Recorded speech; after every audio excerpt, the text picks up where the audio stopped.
Pegasus जासूसी मामला भारत में तूल पकड़ता जा रहा है। सड़क से लेकर संसद तक विपक्ष सरकार का विरोध कर रहा है। विपक्ष लगातार इसमें जांच की मांग कर रहा है। इन सब के बीच समाजवादी पार्टी भी केंद्र सरकार पर हमलावर है। संसद सत्र के बीच समाजवादी पार्टी के अध्यक्ष अखिलेश यादव ने पेगासस मामले को लेकर बड़ा बयान दिया है। उन्होंने मीडिया से बात करते हुए इस मामले में जेपीसी जांच की मांग कर दी। इसके साथ ही उन्होंने बीजेपी पर भी जमकर निशाना साधा है। न्यूज एजेंसी एएनआई के मुताबिक अखिलेश यादव ने कहा कि समाजवादी पार्टी जासूसी के सख्त खिलाफ है। ये जानना जरूरी है कि बीजेपी को लोगों का भारी समर्थन हासिल है, उसके बाद भी जासूसी कराने की बीजेपी को क्यों जरूरत पड़ी। हम इस जासूसी के लिए जेपीसी यानी ज्वाइंट पार्लियामेंट्री कमेटी की मांग करते हैं। इससे पहले अखिलेश यादव ने कहा था कि फोन की जासूसी करवाकर लोगों की व्यक्तिगत बातों को सुनना निजता के अधिकार का घोर उल्लंघन है। अगर ये काम बीजेपी करवा रही है तो ये दंडनीय है।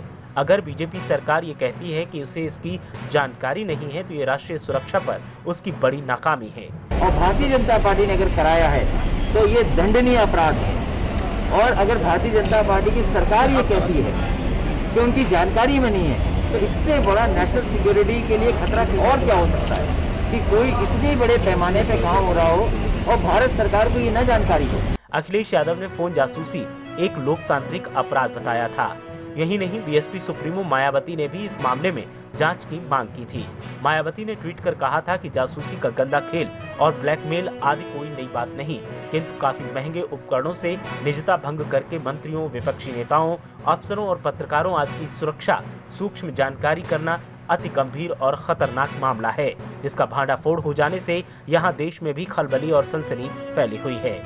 आपको बता दें कि इस मुद्दे को लेकर संसद में हंगामा हुआ, दोनों सदन नहीं चल सके। पेगासस जासूसी मामला 3 केंद्रीय कृषि कानूनों समेत कई मुद्दों पर विपक्षी दलों के सदस्यों के हंगामे के कारण सोमवार को लोकसभा की कार्रवाई 3 बार के लिए स्थगन के बाद दिन भर के लिए स्थगित कर दी गई।